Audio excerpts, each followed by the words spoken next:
아멘. 내가 매일 십자가 앞에 나갑니다. 주님, 세상 것 의지할 것 없어서 십자가 의지하고 주님만 의지하며 오늘도 나갑니다. 주여, 나를 정케하여 주시옵소서. 이 믿음과 이 신앙을 가지고 오늘 또 말씀을 듣기를 원하고 하나님 한 분만 바라보니 주여 임하여 주시고 조명하여 주시고 우리를 향하신 주의 뜻을 발견하고 삶 속에서 온전히 실천하여 하나님의 기쁨이 되게 해 주시옵소서. 너무나 부족하고 연약한 종을 이 아침에도 주의 영이 붙잡아 주옵소서.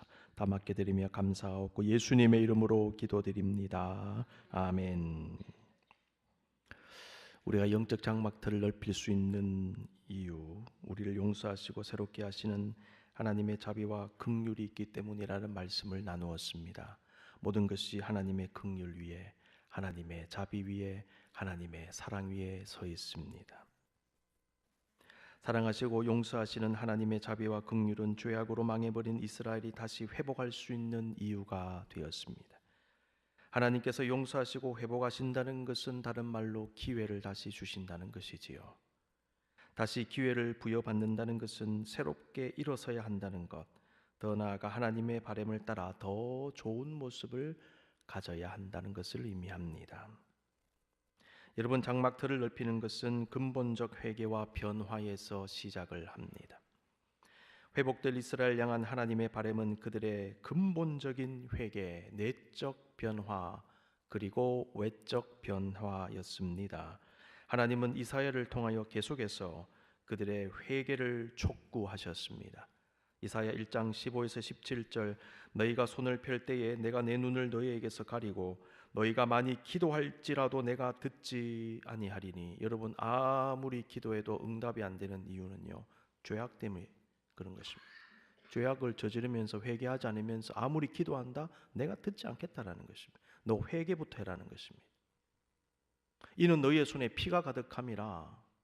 너희는 스스로 씻으며 스스로 깨끗하게 하여 내 목전에서 네 악한 행실을 버리며 행악을 그치고 선행을 배우며 정의를 구하며 학대받는 자를 도와주며 고아를 위하여 신원하며 과부를 위하여 변호하라 하셨느니라. 여러분, 기도할 때요, 행위와 말과 행실을 고치면서 기도하셔야 돼요. 그렇지 않으면 가인 같이 되는 것입니다. 동일한 말씀이 저기도 나오는 것입니다. 너희가 회개하지 아니하고 고치지 않으면서 뭘 구하느냐 말이죠. 그래서 응답받기를 원하느냐, 먼저 고쳐라는 것입니다. 참된 회개는 마음의 변화에서 시작이 됩니다. 하나님은 이스라엘 백성의 내면이 먼저 바뀌기를 원하셨습니다. 이사야 29장 13절입니다. 주께서 이르시되 이 백성이 입으로는 나를 가까이하며 입술로는 나를 공경하나 그들의 마음은 내게서 멀리 떠났나니 그들이 나를 경외하면 사람의 계명으로 가르침을 받았을 뿐이라. 이스라엘 백성은 겉으로는 하나님을 잘 섬기는 것 같았습니다. 입술로는 공경하는 것 같았습니다. 립 서비스는 있었습니다. 그런데 그들의 마음은 하나님을 떠나 있었습니다. 그들은 마음 따로 행동 따로의 신앙과 삶의 모습을 가졌던 것입니다. 우리도 겉과 속이 다른 신앙을 가질 수 있습니다. 아울러 믿는다고 말은 하지만은 그 믿음이 행동으로 나타나지 않는 문제도 있고요, 행동으로 우리의 믿음을 증명하지 못하는 문제를 가지고 있습니다. 여러분, 우리의 행동은 우리의 믿음을 증명하는 수단이 되어야 되는 것입니다. 그래서 믿음과 행위가 같이 가야 된다. 행함이 없는 믿음은 죽은 믿음이다. 야고보서는 그렇게 말씀하죠. 하나님은 저와 여러분의 심령이 근본적으로 바뀌기를 원하십니다. 회개는 마음이 바뀌는 것입니다. 바뀐 마음에서 나오는 행동의 변화를 함께 의미합니다. 회개한 사람의 행동의 변화는 위에서 읽은 이사야 1장 15에서 17절 말씀에도 나와 있지만은 이사야 58장 6절과 7절에서도 발견이 됩니다. 내가 기뻐하는 금식은 흉악의 결박을 풀어주며 멍에의 줄을 끌어주며 압제당하는 자를 자유하게 하며 모든 멍에를 꺾는 것이 아니겠느냐. 또 줄인 자에게 내 양식을 나누어 주며 유리하는 빈민을 집에 들이며 헐벗은 자를 보면 입히며 또 내 골육을 피하여 스스로 숨지 아니하는 것이 아니겠느냐. 이사야서가요, 굉장히 중요한데요, 영적으로 엄청난 말씀들이 담겨 있음을 보게 됩니다. 이스라엘 백성은 회개의 표시로 금식을 했습니다. 문제는 그들이 회개의 표시로서의 금식은 했지만은 회개한 사람으로서의 변화된 삶의 모습은 보여주지 못했다는 것이죠. 그래서 하나님은 이스라엘을 통하여 진정한 금식은 참되게 하나님의 뜻을 행하는 것이다.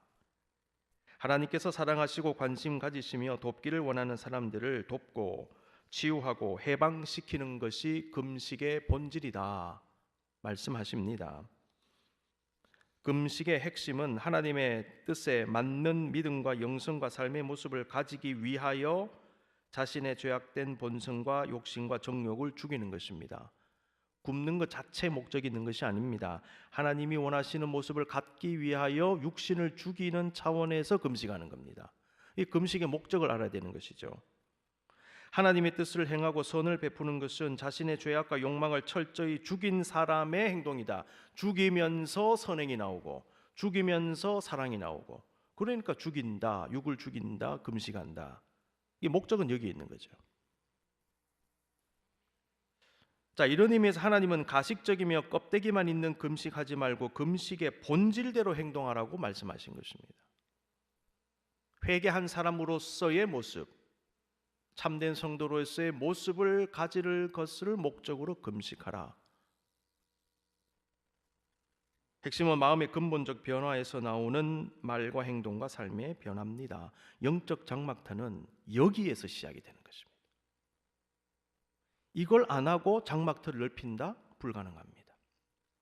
두 번째, 영적 장막터의 확장은 구원의 즐거움의 회복에서 시작이 됩니다. 내면에서부터 진정으로 회개한 사람이 경험하는 것 중에 하나가 바로 구원의 즐거움입니다. 우리는 이것을 다윗의 회개 기도를 통해서 발견할 수 있습니다. 우리가 아는 대로 시편 51편은 다윗의 처절한 회개의 기도를 담고 있지요. 시편 51편은 죄악된 인간의 실존적 모습을 우리에게 보여줍니다. 그와 함께 하나님의 은혜 가운데 자신의 죄를 고백하고 회개하며 다시 새롭게 되기를 원하는 연약한 한 인간의 몸부림도 담고 있습니다. 우리는 시편 51편을 묵상하면서 다윗이 하나님께 무엇을 구했는지를 잘 보셔야 합니다. 이러면 성경에 기도들이 많이 나오는데요, 그 기도의 내용을 잘 한번 보십시오. 놀라운 메시지를 보게 됩니다. 다윗은 자신의 심령이 근본적으로 변화되기를 구했습니다. 51편 10절, 하나님이여 내 속에 정한 마음을 창조하시고 내 안에 정직한 영을 새롭게 하소서. 내면의 변화. 이 구절은 제가 몇 주 전에도 설교에서 잠시 언급했지요. 시편 51편 10절은 회개의 본질을 보여줍니다. 아, 이게 회개다. 마음의 변화, 내 속에 정한 마음의 창조, 내 안에 정직한 영의 새롭게 됨, 회복. 다윗은 성령의 은혜도 구했습니다. 51편 11절, 나를 주 앞에서 쫓아내지 마시며 주의 성령을 내게서 거두지 마소서. 하나님은 다윗을 사울 이후에 세우실 왕으로 선택을 하시고 사무엘 선지자를 통하여 그에게 기름을 붓게 하셨습니다. 여러분 아시는 대로 구약 시대 때 기름 붓고 세움 받은 사람 세 사람이 있었습니다. 왕이고 제사장이고 선지자예요. 이 세 부류의 직분자들은 다 기름을 붓고 세움을 받았습니다. 기름 부음은 성령의 임재와 능력을 상징합니다. 다윗은 기름 부음을 받은 사람이었어요. 그리고 그 기름 부음 때문에 성령의 능력을 경험하며 살았습니다. 성령의 감동을 경험했습니다. 그래서 다윗이 찬양하면 막 귀신이 쫓겨나가는.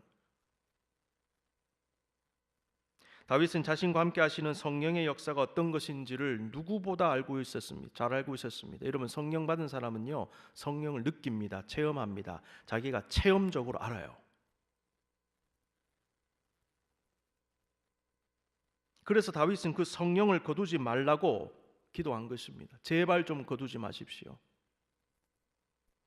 자신이 주 앞에서 쫓겨나는 것, 주의 성령을 거두어 가시는 것은 하나님과의 단절, 관계의 파괴를 의미하기 때문에 그것은 곧 영과 육의 죽음과 멸망이 되는 것입니다. 성삼일체 하나님 믿고 성령 받은 성도는 온 힘을 다해 하나님 안에 거하고 하나님과 동행하며 하나님의 영이신 성령의 은혜에서 벗어나지 않도록 언제나 주님을 사모하고 주님을 초청하고 그걸 위해서 기도해야 되는 것입니다. 여러분 삶 속에서 늘 성령을 초청하십시오.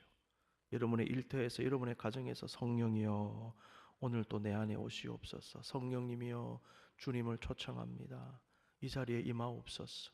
연구실에서도, 여러분의 작업장에서도, 가정에서도, 여러분의 골방에서도, 여러분의 침상에서도 성령이여, 성령이여, 성령이여 내 마음에 오시옵소서. 다윗은 자신이 죄악으로 말미암아 하나님과 단절되는 것, 성령이 떠나가는 것을 극도로 두려워하고 있었습니다. 이 두려움은 우리 자신의 두려움이 되어야 합니다. 우리는 세상 두려워하고 사람과 물질과 이 세상의 힘을 두려워하는 것이 아니라 하나님을 두려워해야 되는데, 그와 함께 하나님으로부터 멀어지고 떨어져 나가는 것을 두려워해야 합니다. 그런데 많은 사람들이 이것을 두려워하지 않아요. 많은 이들이 하나님으로부터 멀어지는 것과 그것이 초래하는 결과가 어떤 것인지를 두려워하지 않고 자기 마음대로, 자기 의지대로, 자기 발로 하나님을 멀리합니다. 신앙생활 별것 아닌 것처럼 생각하는 사람들이 꽤 많아요. 그냥 액세서리 하나 달고 있는 거, 달고 싶으면 달고 빼고 싶으면 빼고 내 마음대로 하겠다. 좀 답답하면 교회 가고, 그렇지 않으면 뭐 다른 데 좀 갔다가 다음에 가지. 이런 생각, 여러분 굉장히 위험합니다. 하나님은 우리에게 너희는 여호와를 만날 만한 때에 찾으라, 가까이 계실 때에 그를 부르라 말씀하십니다. 주님은 우리에게 끊임없이 내게 나오라, 엉뚱한 곳으로 가지 말고 엉뚱한 것 찾지 말고 나를 찾으라, 말씀을 들으라 말씀하십니다. 이사야 55장 1절 2절 오호라 너희 목마른 자들아 물로 나오라, 돈 없는 자도 오라, 너희는 와서 사 먹되 돈 없이 값 없이 와서 포도주와 젖을 사라. 너희가 어찌하여 양식이 아닌 것을 위하여 은을 달아주며 배부르게 하지 못할 것을 위하여 수고하느냐. 다 너희들 헛고생이다. 헛고생이다. 내게 듣고 들을지어다. 그리하면 너희가 좋은 것을 먹을 것이며 너희 자신들이 기름진 것으로 즐거움을 얻으리라. 아멘. 다윗이 회개하며 구한 또 한 가지가 있습니다. 그것은 바로 구원의 즐거움의 회복입니다. 12절 주의 구원의 즐거움을 내게 회복시켜 주시고 자원하는 심령을 주사 나를 붙드소서. 우리는 이 구문을 정확하게 그리고 깊이 읽을 수 있어야 합니다. 가만히 보십시오. 구원을 회복시켜 달라고 하지 않고 구원의 즐거움을 회복시켜 달라고 했어요. 다윗은 기본적으로 구원의 확신을 가지고 있었던 것 같습니다. 그런데 어느 순간 구원의 즐거움을 잃어버린 거예요. 우리가 생각해 볼 부분은 다윗이 구원의 즐거움을 잃어버린 것과 그가 죄를 지은 것이 관련이 있다라는 것입니다. 그래서 회개 기도할 때 구원의 즐거움을 회복시켜 달라고 하지 않았을까? 다윗이 밧세바의 모습을 보며 유혹을 느낀 후에 죄악된 행동으로 넘어간 그 당시 그는 하나님의 구원의 즐거움을 상실한 상태였지 않았을까? 구원의 즐거움을 잃어버린 상태는 위험한 상태구나 라는 거죠. 그렇다면 구원의 즐거움 혹은 기쁨이란 도대체 무엇일까요? 다윗은 왜 그것을 회복시켜 달라고 기도했을까요? 구원의 즐거움은 하나님의 은혜로 구원받음으로 인해 우리의 온 존재가 느끼며 누리고 감사하는 영적이며 내적인 즐거움이라고 말할 수 있겠습니다. 구원의 즐거움은 우리의 믿음의 중심에 있는 것입니다. 믿음 생활하는 사람의 마음에는 구원의 즐거움이 들어가 있습니다. 즐겁기 때문에 하나님을 예배하는 거죠. 즐겁기 때문에 주님을 섬기는 것입니다. 구원의 즐거움은 우리의 신앙생활과 우리의 예배와 찬양과 기도와 섬김과 봉사의 근원적 동기가 될 겁니다. 동기. 우리가 바쁜 일상 보내고 나의 육신적인 일이 많음에도 주님께 시간과 정성과 물질을 들이면서 섬기고 오직 하나님을 바라보며 헌신할 수 있는 이유는 하나님께서 우리에게 구원을 포함한 수많은 은혜를 주셨기 때문입니다. 은혜 받은 사람은 자발적으로 자원하는 마음으로 기쁜 마음으로 주님께 나아가며 주님께 헌신하는 것입니다. 하지 말라 그래도 합니다. 그들의 마음 중심에는 뭐가 있을까요? 구원의 감격이 있고요, 구원의 기쁨이 자리하고 있는 것입니다. 구원의 즐거움은 저와 여러분의 영적인 힘이 됩니다. 구원의 즐거움은 사실 구원자 되시는 하나님 자체를 즐거워하는 것입니다. 하나님 믿고 사랑하며 즐거워하는 자체가 우리에게 힘이 됩니다. 이것은 성경에 있는 이야기입니다. 느헤미야 8장 10절이 정확하게 말해줍니다. 같이 한번 읽을까요? 시작. 느헤미야가 또 그들에게 이르기를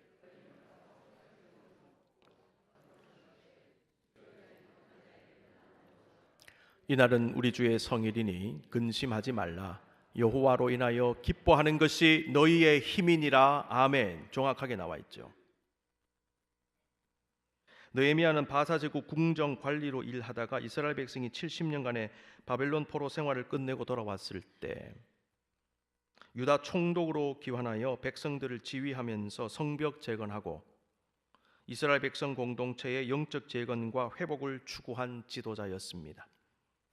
느헤미야가 느헤미야 8장 10절에서 백성들을 격려하면서 여호와로 인하여 기뻐하는 것이 너희의 힘이니라 라고 했는데, 이 말씀의 뜻이 무엇일까요? 우리는 지난 10월 25일 새벽기도 시간에 이 부분에 대해서 잠시 나누었는데요, 그때 안 계신 분들 생각하면서 제가 간략히 다시 한번 나누어 드립니다. 여호와로 인하여 기뻐한다는 것은 그 하나님 자체로 인하여, 그 자체로 기뻐하는 것, 하나님 때문에 그냥 기뻐하는 것, 하나님께서 허락하시는 구원을 비롯해서 모든 하나님의 은혜로 기뻐하는 것, 하나님과의 관계 회복으로 기뻐하는 것, 이걸 얘기하는 것입니다. 이 기쁨은 이 세상의 어떤 것으로 인한 기쁨과는 비교할 수 없는 큰 기쁨입니다. 여호와로 인하여 기뻐하는 사람은 결국 하나님을 믿는 믿음으로 기뻐하며 승리하는 사람입니다. 그러한 내면의 기쁨을 가지고 어떤 고난과 아픔도 이겨낼 수 있어요. 마음에 기쁨이 있는 사람, 고난을 이길 수 있습니다. 어떤 유혹과 미혹에도 넘어가지 않고 승리할 수 있습니다. 하나님을 기뻐하는 사람. 왜? 하나님을 기뻐하는 게 너무 기쁘기 때문에 다른 기쁨은 기쁨으로 여겨지질 않아요. 그러므로 여호와로 인하여 기뻐하는 것이 우리에게는 힘이 된다라는 겁니다. 무슨 힘입니까? 삶을 살아낼 수 있는 힘, 고난을 이길 수 있는 힘, 죄악에 빠지지 않을 수 있는 힘, 주의 영광을 위해 힘차게 헌신할 수 있는 힘. 그래서 여호와를 기뻐하는 것이 힘이구나라는 거예요. 성도가 이 힘을 잃어버리면 안 됩니다. 이 힘, 주님을 기뻐하는 것에서 나오는 힘, 이것 가지고 살아가는 것입니다. 우리는 느헤미야 8장 10절을 통하여 다윗이 구원의 즐거움을 회복하게 해달라고 기도한 이유를 발견하게 됩니다. 다윗은 믿음 지키고 그 믿음 위에서 하나님께서 원하시는 삶, 하나님의 뜻을 이루는 삶을 살 수 있는 가장 근원적 힘을 지금 달라고 얘기하고 있는 거예요. 주여, 내가 이 힘을 잃어버렸습니다. 이것을 주십시오. 구원의 즐거움을 유지하는 것은 하나님과의 건강한 관계를 유지하는 것도 됩니다. 구원의 즐거움은 하나님과의 관계가 어떤 상태에 있는가를 가늠할 수 있게 할 겁니다.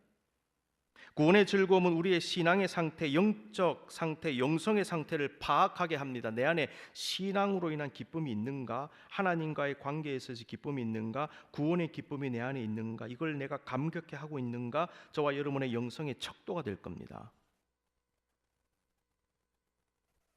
여러분, 성도가 영적 침체에 빠지는 이유 중에 하나는요, 구원의 기쁨을 잃어버렸기 때문이에요. 다윗이 죄악에 빠진 때는 그가 구원의 즐거움을 잃어버린 때라고 말할 수 있겠습니다. 구원의 즐거움을 잃어버린 다윗에게 나타난 문제 중에 하나가 뭘까? 다른 즐거움을 추구했다는 거예요. 3하 11장 2절, 저녁 때에 다윗이 그의 침상에서 일어나 왕궁 옥상에서 거닐다가 그곳에서 보니 한 여인이 목욕을 하는데 심히 아름다워 보이는지라. 저도 이 본문을 가지고 제가 설교한 적이 있는데요, 우리가 아는 대로 그 당시 이스라엘은 암몬과 치열한 전투 중에 있었습니다. 그런데 평소에 군대를 지휘하며 연승을 거두고 있던 최고의 장군이기도 한 다윗은 이상하게 그때 예루살렘에 그냥 머물러 있었지요. 저녁 때 침상에서 일어나 왕궁을 거닐고 있었다 할 일 없이 어슬렁거리고 있었다는 거예요. 이 장면은 그 당시 다윗의 내면 상태를 어느 정도 알게 하는 매우 중요한 장면입니다. 본문에 나타난 다윗의 모습은 그에게 일종의 권태가 찾아왔음을 보여줍니다. 아울러 그가 삶의 매너리즘에 빠져 있고요, 신앙적인 영적인 매너리즘을 겪고 있었지 않겠는가 하는 추측을 가능하게 합니다. 그러니까 어슬렁거리는 거죠. 모든 것을 이루고 가지게 된 그 권력의 정점에서 삶의 권태, 그리고 신앙적 권태를 경험하던 다윗에게 일어난 문제, 하나님의 구원의 즐거움을 상실했다는 것입니다. 그리고 그런 상태에 놓인 다윗의 마음은 공허함, 채워지지 않는 갈증, 충족되지 않는 불만족의 마음이었을 겁니다. 그런 마음들은 사람을 방황하게 합니다. 다른 무엇인가를 찾게 하지요. 그 무엇은 자신의 내적 상태를 해결해 줄 수 있는 어떤 것입니다. 그것을 다른 말로 즐거움이라고 말할 수 있겠어요. 다윗은 하필 그때 목욕하는 밧세바를 봅니다. 그 모습에 완전히 마음이 빼앗기고 말았습니다. 사마 11장 2절은 심히 아름다워 보이는지라고 기록하고 있지요. 이것은 밧세바가 실제로 아름다웠는지 그렇지 않은지 관계없이 밧세바를 바라보는 다윗의 마음을 표현한 것이라고 여겨집니다. 그 마음은 어떤 마음일까요? 다윗의 마음은 공허함 가운데 하나님의 구원의 즐거움, 영적 기쁨이 아니라 다른 즐거움, 육신적인 즐거움, 자신의 욕망을 만족시킬 수 있는 즐거움을 추구하는 마음이었다라는 거예요. 그러니까 너무 아름다워 보이는 거예요. 우리가 주목할 부분은 다윗과 같은 상태에 빠지면 유혹에 취약해진다는 겁니다. 심령이 하나님의 것으로 채워져 있지 않으면 우리 마음에 구원의 즐거움이 사라지면 그곳에 다른 쓸데없는 것, 죄악된 것, 위험한 것들이 들어올 수 있음을 여러분 늘 조심하셔야 합니다. 예수님은 누가복음 11장 24에서 26절까지 말씀에서 더러운 귀신이 사람에게서 나갔다가 그 사람에게 다시 들어가려고 보니 그 집이 청소되고 수리되어 있는 것을 보고는 저보다 더 악한 귀신 7을 데리고 들어가서 그 사람의 나중 형편이 전보다 더 심하게 되었다는 말씀을 주셨어요. 이 말씀을 여러 가지 관점에서 해석해 볼 수 있겠지만은 그 중에 하나는 마음이 깨끗하게 비워지는 것이 중요하지만 그 상태로 두면 안 되고 그 마음이 하나님의 영으로 채워지고 하나님 말씀으로 채워져야 한다는 것입니다. 깨끗하게 비워지기만 하고 하나님의 선한 것으로 채워져 있지 않으면 다른 것이 그 자리를 점령할 수 있다는 거예요. 여러분, 귀신도 깨끗한 마음은 좋아합니다. 근데 그 마음이 무엇으로 채워졌느냐, 이게 중요하다는 거예요. 그래서 기독교 영성은 비움을 강조하면서 동시에 채움을 같이 강조합니다. 늘 말씀드렸죠. 비워라. 뭘 비우느냐? 더러운 것들을 비워라. 그 다음에 채워라. 뭘 채우느냐? 정말 채워야 할 것을 채워라. 선한 것, 하나님의 영, 말씀, 비우고 채우기. 이게 기독교 영성의 핵심입니다. 왜? 안 채우면 다른 게 들어갈 거다.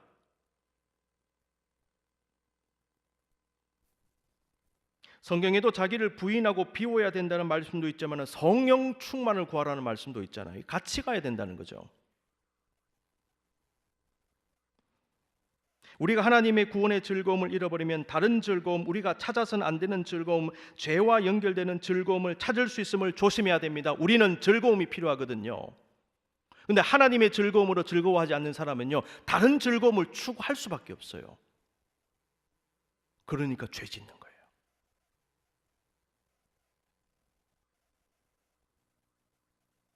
하나님 믿지 않는 많은 사람들이 죄악된 쾌락과 즐거움을 추구하고 있지 않습니까? 믿음의 사람들도 만약 구원의 즐거움을 잃어버리고 신앙적 권태와 매너리즘에 빠진다면 그들과 같이 잘못된 즐거움, 왜곡된 만족감, 다른 양식 찾아 헤매이다가 영적으로 더 큰 어려움을 겪고 삶의 문제가 생길 수도 있습니다. 안 믿는 세상 사람들보다 더 악해질 수가 있어요.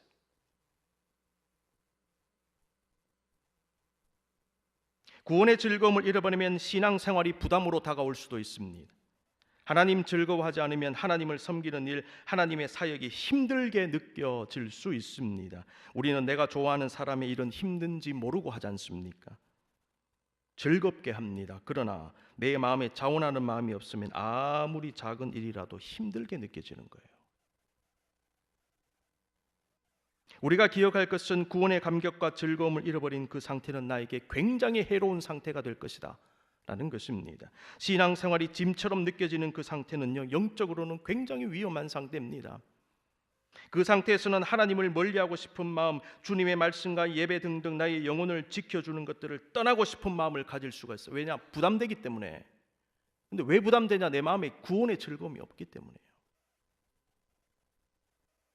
하나님 떠나면 나를 잡아주는 말씀의 끈이 풀리면 나의 영육을 죄와 타락에서 지켜주는 그 바운다리에서 벗어나면 그것은 자유가 아니라 오히려 갇히고 묶이는 것임을 알아야 합니다.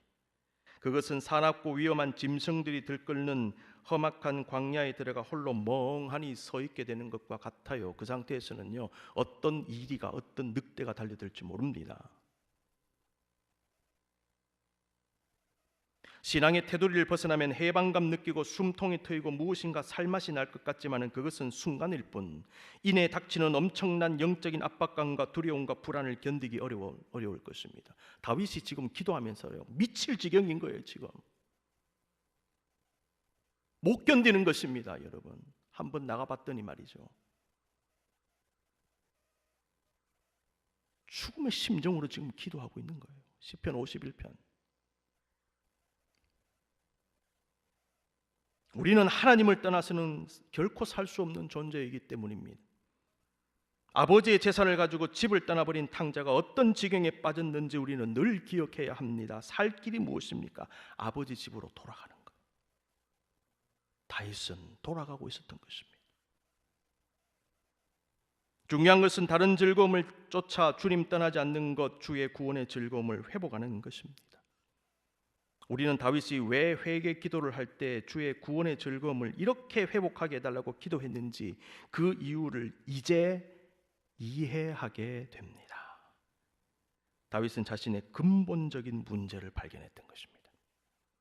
그 문제는 하나님께서 자신에게 주신 구원의 즐거움을 어느 순간 잃어버린 것, 그것입니다. 다윗은 문제 원인을 찾았습니다. 그것의 회복을 간절히 기도했습니다. 구원의 즐거움의 회복은 구원자 하나님을 향한 사랑과 감사와 찬양과 열정의 회복입니다. 구원의 즐거움의 회복은 하나님이 주시는 삶의 목표와 방향의 발견으로 이어집니다. 내가 무엇을 위해 살아야 하는지를 알게 되는 것입니다. 다윗이 방황 가운데 범죄한 것은요, 삶의 목표를 잃어버렸기 때문이에요.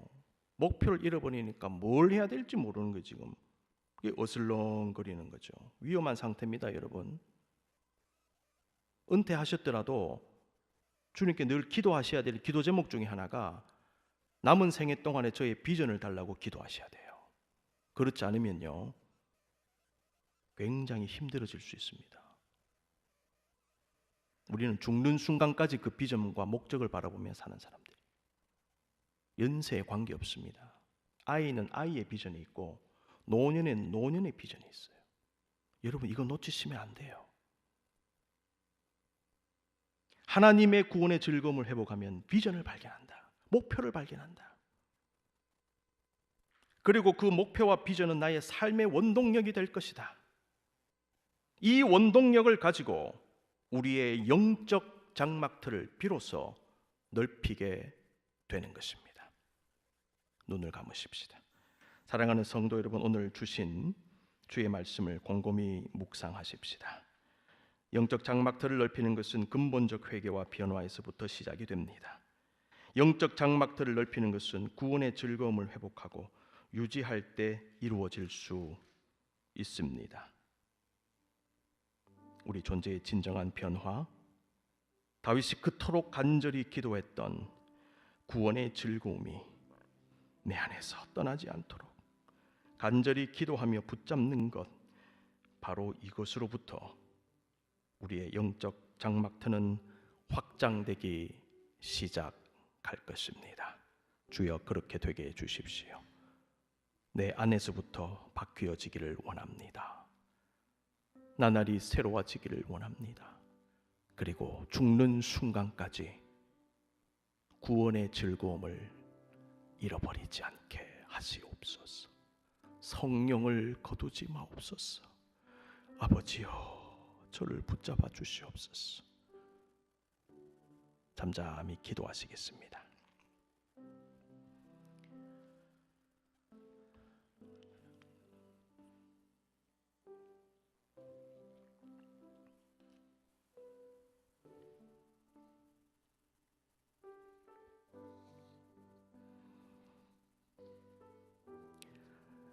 우리 다윗의 심정을 가지고, 다윗의 기도를 가지고 우리가 신앙을 결단하면서 마지막으로 찬양 드리시겠습니다.